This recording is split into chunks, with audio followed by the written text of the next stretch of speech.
with all the excitement, my excitement, over the cover reveal for Velveteen and the art contest and stuff, I've noticed that the last 3 videos on this channel have had Velveteen in the title. I need to do something that's not so neglectful of booktubing. And so I'm back with a book haul. Yeah, this is over a course of, I want to say, at least a couple of weeks. And there's only a couple what I would consider actual YA books in this. So yeah, but there's 8, 9 if you count a library book, and I'm going to talk about what I've been reading and stuff, and I need to shave. So let's get started. The first book is actually going to be our book club pick for next month. We're reading The Hunger Games right now, then we're going to all go en masse. I'm being held back, by the way, because clearly I've read The Hunger Games. But we're going to go see The Hunger Games as a group, and it's supposed to be all fun, and then we're going to have our book club meeting and discuss the book versus the movie, that kind of thing. You understand, I'm sure. But the next book we're going to be reading is The Immortal Life of Henrietta Lacks. And this is a nonfiction book. We read very few nonfiction books in our book club, but I am excited to get to this one because it seems to be very popular. People like it a whole lot, and whatever. Also, I have kind of a thing for Diablo Cody. This is called Candy Girl, A Year in the Life of an Unlikely Stripper. Now, Diablo Cody, if you don't know who she is the writer behind such masterpieces. I don't know if you call them a masterpiece, but Juno was pretty good. Jennifer's Body, which was, I thought, completely awesome and underrated.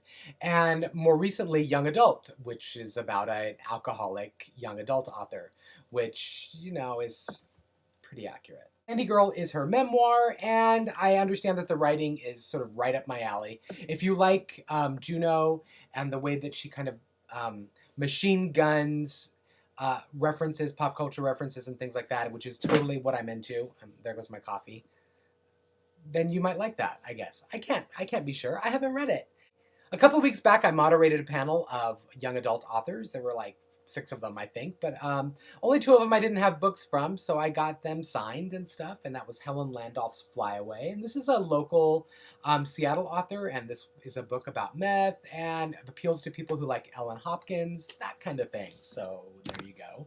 This next one is a humorous paranormal. It's called Don't Expect Magic by Kathy McCulloch, and it's about a reluctant fairy godmother, and has a really humorous voice to it. I think I'm gonna like that too. I would hesitate to call this young adult because I'm familiar with the author, and I know that she writes some pretty sick stuff. Some really sick stuff.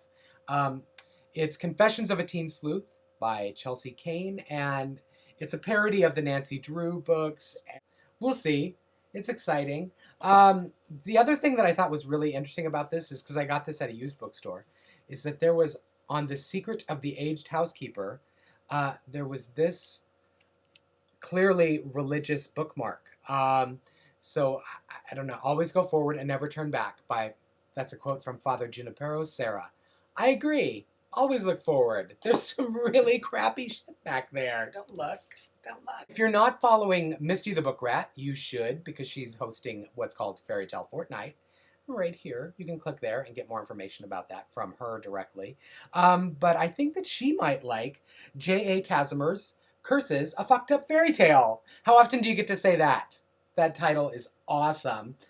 This was sent to me by my former editor's assistant, who is now an editor at Kensington, and he thought I would like it because he thought it would suit my humor.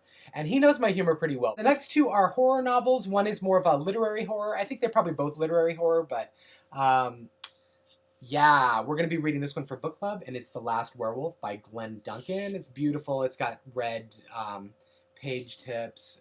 It's really, really kind of a nice book. And if I had seen this before Jeanette McIver, if I had seen that in the store, I probably would not have bought it, although it was clearance for like $1.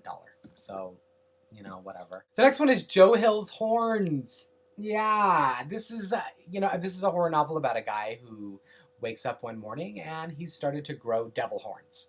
And exactly what that means, who knows? I heard Joe read a little bit about this at a university bookstore appearance, and I can't believe I didn't buy it and have him sign it there, because then I must have looked like a complete asshole, because then we all went out to pizza afterwards.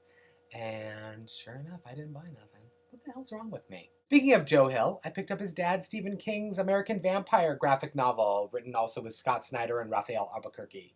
I like a quick read for things. Bathroom things. You understand. I'm also on my Nook reading Croak by Gina D'Amico, and it's got a great morbid character voice to it, and I'm really enjoying that. And the last book I'm reading is Anna Dressed in Blood by Kendara Blake. It's taken me a long time to read all of these books because clearly I am scattered and reading a whole bunch at the same time. Not to mention the fact that I'm having to reread Velveteen for my first pass, the master proof pages or whatever. They have these little tick things on them. Yeah, not like woodland ticks or anything. That would have been funny. Although it comes from New York, so there could be bed bugs in them. That would be bad. So that's it. What are you reading? I want to know. Tell me what you're reading.